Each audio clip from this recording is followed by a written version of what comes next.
I'm really happy to share my thoughts on entrepreneurship. Who is an entrepreneur? Is entrepreneurship only for those who are ambitious? Let me answer these questions. An entrepreneur is someone who handles the cycle of problem solve. There is a problem and there is a solution. If you are able to solve the problem, you become an entrepreneur. That's it. All products are solution to a problem. All services are solution to a problem. When there is a pain, there is a healer. You connect the healer with the patient. You are solving a problem, right? You want entertainment? You connect the movie with the audience. You are an entrepreneur. You're in a hospital. You connect the patient with the doctor. You become an entrepreneur. So basically, it's a kind of contractor work. When you go back and look into the origin during the 1930s and also sometime in the 1967, they have mentioned that entrepreneur is someone who handles money. It is not that he is throwing his money. He handles money. The money revenue is generated by the people working there. What's more important is to complete the cycle.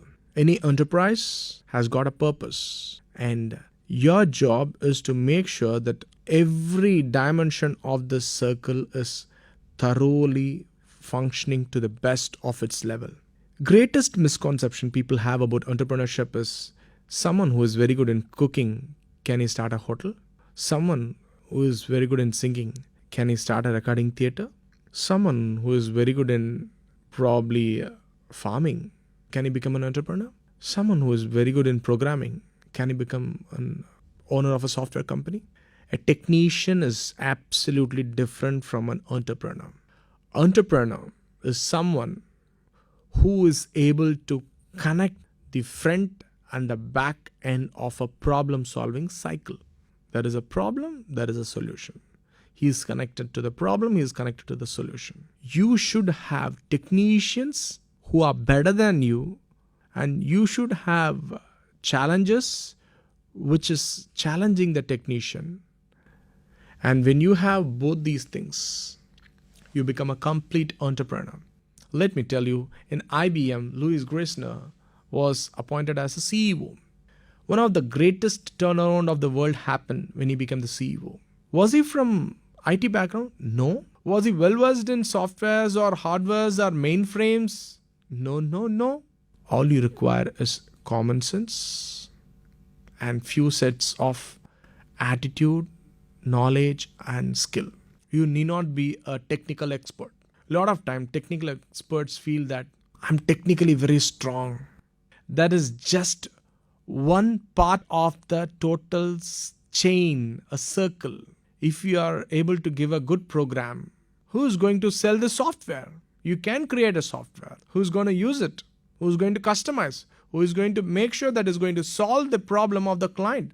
You have so many things in life. As an entrepreneur, certain attitude, skill and knowledge must be there. And basically, it's an art of inspiration. When you inspire people with a product, that's called sales. When you inspire your team with a goal, that's called leadership. When you inspire a system and process, that's called management.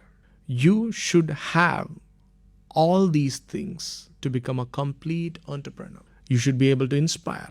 That's very important. The greatest turnaround in IBM happened using the efforts of Louis Grissner. Without any technical knowledge, he was able to give that turnaround because he was using his common sense. So you should know how to make profits.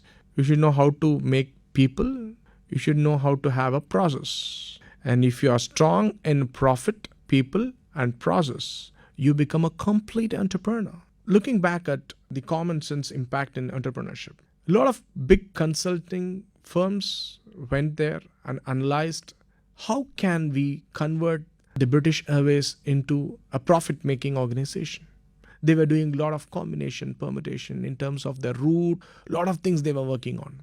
A common sense by the internal management. He removed an olive leaf from all the food served. There was a movement from minus to plus. Small changes making big difference. Another classic example was from the life of Akio Morita, Sony. When you read his book, Made in Japan, you can clearly find that there was a sudden demand from the United States. I would like to have 1 lakh piece of this machine, which was manufactured by Sony. Will you not be excited? Yes. The quote was very wonderful. For the first 10,000, it was $100. And then next 20,000, it was $70. And the next 50,000, it was again $125. Can you find it is dipping? If it is 10,000, $100. If it is 70, 80,000 pieces, it should be less. Why are you charging more? There was a U curve when he quoted the price. And the manager from United States called him, hey, this is very funny. If I'm going to order for 1 lakh pieces within the next 3 months, you're going to charge me more for that. Akio Morita told, yes. Why is it? Very, very, very, very simple. We work with ethics. We have a team and they need to function. And beyond a point, if I'm going to hire someone, I'm going to hire him forever. So the $125 would be used for their future salaries. Purposefully, he made them take only 20,000 pieces. And they did that. Rather than yielding to pressure, if you can use your common sense, you can really be a fantastic company. Because people in organization make a big difference. What makes a great organization? It's not the air condition, it's not the table, the chair, the colorful interiors. No. The kind of experience the person feels inside the office makes that place a great place. As an entrepreneur, you should always have a passion because that makes a huge difference. Passion is more important for an entrepreneur. Entrepreneurship is like a game. Why should I call it as a game? It's only in sports that even if you fail or you win, you go back and play. Entrepreneurship is a game that you need to keep playing it wisely and keep improving yourself. Every time you fall down, you need to keep improving your game. Every time you make a mistake, you need to chisel your art. Every time something goes wrong, you need to learn from that. That's a wonderful art. When you touch the rock bottom to become a rock star. Elon Musk touched the rock bottom to become a rock star. This is regarding the passion. And next thing I would like to talk about is management. Habits of winning. Habits of managing your time. Habits of asking the right question. Habits of hiring the right person. Why it's a habit? Men form habit and habit form future. Imagine anything in the world which doesn't have numbers can be broken down into a business that can be controlled and managed and performed within a stipulated time. Your huddle happens only for 5 minutes. Spending limited time on controlling the whole business metrics within that framework is called a huddle. Across the world, this huddle is carried out. No explanation, just numbers. 3 parameters, action plans, daily numbers on that specific time. The huddle has got a format. Good news, critical number, stuck, one good thing, enjoy the day. That's it. Every day you should tell one big thing that you are going to accomplish for this day. Every employee should tell the manager or the entrepreneur that one good thing that they are going to do, one big thing that they are going to do. And finally, close it with a positive note. Everything should happen within 5 minutes. This is a life-changing tool. Trust me, this will change your life forever. So, make sure that you take a huddle and you really ensure that you control your 100% business within 20% of your time. Finally, coming into the accounts. There is a general accounts practice. What people do is revenue minus expense is equal to profit. I am really sorry. It should not be that way. Revenue minus profit should be your expense. How do you do it?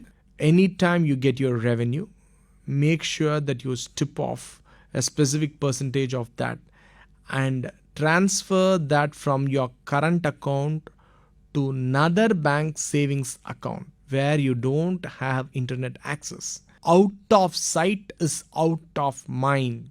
If that money is not showing in your account, you will not be buying a new printer. You will not be spending on your interiors. You will not be spending your money on something which is not required. This is very, very simple, but very, very, very, very powerful tool.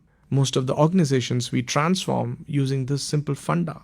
And coming back to the total attitude, skill, and knowledge, you should have an attitude to serve the society.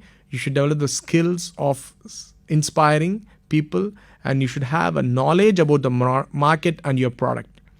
If these things are there, then you are an entrepreneur. Just by having either your market knowledge or product knowledge alone will not make you an entrepreneur.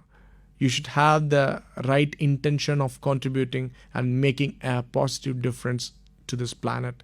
That makes you a complete entrepreneur. Entrepreneurship is an art, and it has got a lot to do with your common sense. It has got a lot to do with your attitude, skill, and less with your knowledge. You can hire people with knowledge. You can hire people for any other domain. But as an entrepreneur, you should be inspiring your team. Your people skill should be extremely high. Technical skills can always be higher, but people skill should be inherited, and you need to develop that. And you need to developing, meeting right people, getting trained properly.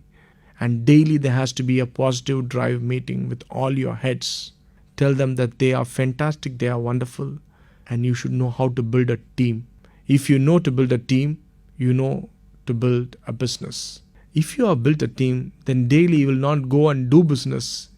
You will be only growing business. Don't go to your company to do business. Go to your company to grow your business. Everything should happen automatically. Your job is only to inspire profit, inspire people, and inspire a process. If you are able to run these habits, you become a world-class entrepreneur.